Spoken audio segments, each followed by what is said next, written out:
Hello hip hop listeners, तो कैसे हो आप लोग। तो सबसे पहले बात कर लेते हैं एमीवे के बारे में।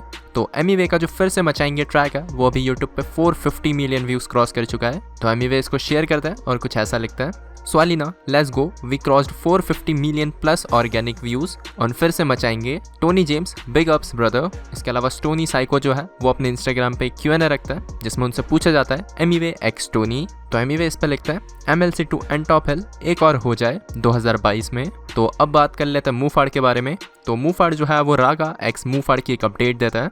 तो उनका क्या कहना है यहाँ पे आप लोग खुद सुन सकते हो। बढ़िया स्कीम लेके आया हूँ सबके लिए। इनोवरा एंटरटेनमेंट्स के यूट्यूब चैनल पे 1 लाख सब्सक्राइबर्स कर दो, जल्दी जल्दी होने वाले हैं, बस थोड़े से रह गए होंगे। ठीक है, मुफाड़ एक्स रागा मिल जाएगा तुम्हें। तो करंटली इनोवेरा के सब्सक्राइबर्स है करीब 93,000। तो देखते हैं कब तक 100 के होता है और कब ये ट्रैक आता है। तो अब बात कर लेते हैं बादशाह और रैप इंडिया के बारे में। तो रैप इंडिया की तरफ से एक पोस्ट आई थी जिसमें उन्होंने ये बताया था कि बादशाह जो है वो अपने पर ट्रैक के लिए 20 लाख रुपीस चार्ज करता है। तो काफ़ी लोग उनको ये कह रहे थे कि ये गलत इन्फॉर्मेशन है। और साथ ही जैन जो है जो कि एमीवे के मैनेजर है वो भी एक कॉमेंट करता है और कुछ ऐसा लिखता है, wrong information. Anyways next update की तरफ बढ़ता है। तो ये जो अपडेट है वो इक्का की साइड से है। तो इक्का का जो ट्रैक आने वाला था सब जानता है वो ड्रॉप हो चुका है। तो ये म्यूज़िक वीडियो के साथ देखने को मिलेगा, आप लोग जाके चेक कर सकते हो। और इसी के साथ इक्का जो है वो लाइव आए थे अपने इंस्टाग्राम से और वहाँ पे उन्होंने काफ़ी चीज़ों के बारे में बात करी है। तो यहाँ पे मैं आप लोग को लाइव दिखा देता हूँ। कितने गाने हैं एल्बम में? पहले से ज्यादा है भाई, पहली एल्बम से ज्यादा है गाने। इतना बोलूंगा कि जो पहले एल्बम में गाने थे उससे कुछ ज्यादा गाने हैं इसमें। कौन कौन है एल्बम में? Surprise surprise. सिकंदर भाई के साथ भी करेंगे जल्दी। अभी एक गाना आया कैश मनी, आई होप आप सबको अच्छा लगा हो। इक्का सीधे मौत, मैं बता रहा हूँ ना, यू नेवर नो क्या मिल जाए आपको। ट्रैक लिस्ट देखोगे ना चौकन्ने हो जाओगे। मतलब ऐसा कर रखा है एल्बम से। एक्चुअली में ये गाना मतलब मेरे को स्टैन है, उसने बीट भेजी थी अपनी, मतलब एल्बम की कोई गाने की बीट भेजी थी और मुझे याद है कि उसने कहा था कि भाई आप इस पे मतलब कि इस पे गाना करते हैं हम दोनों।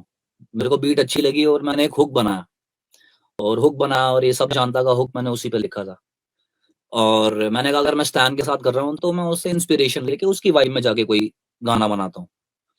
तो मैंने गाना लिखना चालू करा और ये गाना लिखते लिखते ये हुक बन गया। और मेरे ख्याल से हमने कुछ दिन बात नहीं करी स्टैन ने, और स्टैन ने फिर मेरे को कुछ भेजा कि भाई मैंने ये बना लिया है, मतलब कुछ और बना लिया है उस बीट पे और हम ये करते हैं। तो गाना तो मैंने बना लिया था और मेरे को लगा कि यार ये गाना मेरी वाइब है, दिस माय वाइब, क्योंकि मैं उसको कनेक्ट कर पा रहा था और मैं उस एक जोन में था और मैंने अपनी बातें लिख दी उसमें। मैंने कहा था यार नीशू में है यार, ये तो नीशू की बातें हैं। और मैंने सोचा कि एल्बम में होना चाहिए, मेरी एल्बम में होना चाहिए। तो इसके पीछे की कहानी तो यही है कि गाना तो ऐसे ही बना और उसके बाद भर्ग ने इसका म्यूजिक करा और अमेजिंग गाइस। यस, मैं स्टान के लिए गाना बना रहा था उसकी एल्बम के लिए, पर यस मेरी एल्बम के लिए बन गया। इक्का कृष्णा, बिल्कुल यार, कृष्णा भाई के साथ बिल्कुल, ही इज अमेजिंग आर्टिस्ट और टॉप नॉच। इक्का बादशाह भाई के साथ भी जल्दी है यार, you know I love him, मतलब वो तो यार वाइब है यार, यू नो। मॉब डी का बिल्कुल यार, मॉब के साथ भी बिल्कुल जल्दी आएगा, ट्रैक करूंगा मैं उसके साथ, लड़के के साथ, बहुत ही कुछ अमेजिंग। आपके वजह से जिंदा हूं, आपके गाने जीने की वजह है। थैंक यू सो मच भाई, शुक्रिया। अगर आप मतलब मेरे म्यूजिक को इतना, अगर आपकी जिंदगी में कहीं भी काम आ पाया वो तो। किंग के साथ भी बिल्कुल भाई, किंग आई लव हिम, उसका म्यूजिक, इंसान भी अच्छा है वो। तो किंग भाई के साथ बिल्कुल करना चाहूंगा मैं कोई ट्रैक। तो अब बात कर लेते रफ्तार के बारे में। तो सबसे पहले इक्का का उन्होंने ट्रैक शेयर करा है और कुछ ऐसा लिखा है, इक्का सीधा दिल पे। इसके बाद वो लिखता है बैक टू द बे।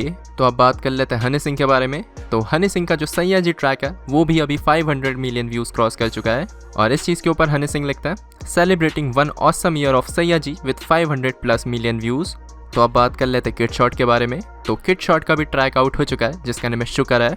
तो इसका भी लिंक डिस्क्रिप्शन में, आप लोग जाके चेक कर सकते हो। तो अब बात कर लेते कृष्णा के बारे में। तो सबसे पहले कृष्णा का जो अनटाइटल्ड ट्रैक है उसको आज 2 साल कंप्लीट हो चुका है। इसके अलावा कृष्णा का एक पॉडकास्ट देखने को मिला है जिसमें उन्होंने काफ़ी चीज़ों के बारे में बात करी है। तो सबसे पहले उन्होंने बात करी है the future of Indian hip hop. Commercial value मिल रही है उस चीज बट की। मेरे ख्याल से अभी टाइम अभी हाँ, please, कृष्णा भाई। पूरी तरह टाइम आया नहीं है इसका बाय द वे। हाँ, मेरे को लगता है अभी it's just at a point कि अब थोड़ा और एम्पलीफाई होने वाला। और ये this is the first step. अभी तो हमने इंडिया में तो कुछ हुआ ही नहीं है अभी तो हम बड़े बड़े शहरों में हिप हॉप सुन के बोलते हैं कि अरे हिप हॉप का टाइम आ गया है। अभी टियर 2 टियर 3 उधर तक जब तक Yes. पहुंचेगा तब रियल हाँ। हिप हॉप होगा, because then that will open up the market. इसके अलावा सक्सेस उनके लिए क्या है, इसके बारे में बात करते हैं Krishna. What does success mean to you? What does success mean to me? Success is मेरे लिए अपनी कला को जितने लोगों तक पहुंचा सकते हो वो पहुंचाना इज सक्सेस।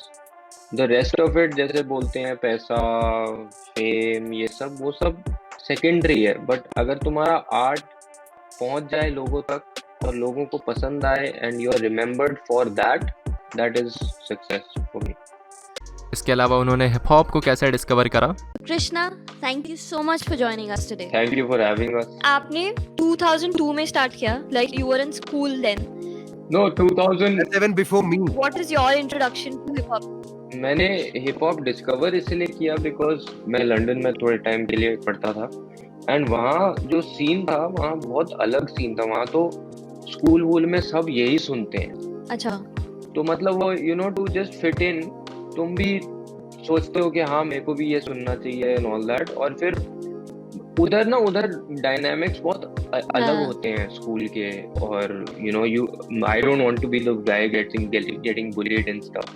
तो मेरे लिए हिप हॉप बिकेम दैट कि भाई ये एक चीज मैं कर सकता हूँ जिससे मैं भी नॉवेल्टी बनूंगा और लोगों को लगेगा हाँ ये भी कूल है। इसके अलावा गुस्से के बारे में भी बात हुई है इस पॉडकास्ट में, तो कुछ ऐसा कहते हैं Krishna. And I think all forms of music have this. It's just that hip hop और rap में ना थोड़ा एक बहुत डायरेक्ट चैनलाइजेशन है जिसकी वजह से ना वो थोड़ा लोगों को ऑफेंसिव या वो थोड़ा ज्यादा ही वो लगता है कि एम्पलीफाइड लगता है। वो होता हर म्यूजिक जॉनर में। any art form has emotion. हाँ जी। तो अब बात कर लेते हैं बंटा रिकॉर्ड्स के बारे में। तो बंटा रिकॉर्ड से शेस का एक ट्रैक आने वाला है जिसका नाम है होश में आ। तो अब बात कर लेते हैं चेनके के बारे में। तो चेनके जो है वो अपने इंस्टा पे Q&A रखता है जिसमें उनसे पूछा जाता है यार कमर्शियल गानों से क्या तकलीफ है, वो लड़कियां जो फीचर हुई है ना वीडियो में वो सब अपने मर्जी से हुई है। तो चेनके इस पे लिखता है कीप इन माइंड कि मुझे कमर्शियल ट्रैक से कोई मसला नहीं है, मुझे सिर्फ कंटेंट की नेचर से मतलब है। अगर औरतों को सेक्सुअलाइज किया जा रहा है या अल्कोहल या ड्रग्स को कूल दिखाया जा रहा है तो वो मुझे पर्सनली अफसोस होता है, चाहे वो कमर्शियल गाना हो या अंडरग्राउंड हो। वाई यू टारगेटिंग बादशाह and Indian rappers in songs? I didn't target Badshah on my track, I just expressed what I feel about the hip hop scene here. I don't support this idea of rappers collaborating with pop artists who destroyed the hip hop genre and the meaning of music. As a writer and as a rap artist, I personally feel that Badshah was never loyal to the pen or to the music, so I don't consider him a real poet, a writer and a rap artist. Again, this is only what I personally think. I mean no disrespect to him. You dissed Tupac? ? I did not diss Tupac. As a student of hip-hop, I only focus on his flow, how his words were so strong, his lyricism, his camera presence. But for a character building, I follow real heroes. I read my holy book Quran. I study Prophet. I study the messengers of Islam. In short, I don't blindly follow anyone's culture and present them in my music. So the culture Tupac is from is not where I am from. I am raised in Pakistan, so I represent my society and I have all the rights to citizen and my society as well. तो अब बात कर लेते हैं बेला के बारे में। तो बेला का जो कोलैब्स ट्रैक आने वाला है उसकी डेट पता चल चुकी है, तो 30 तारीख को ये गाना ड्रॉप होगा, तो वेट करते हैं इसके लिए।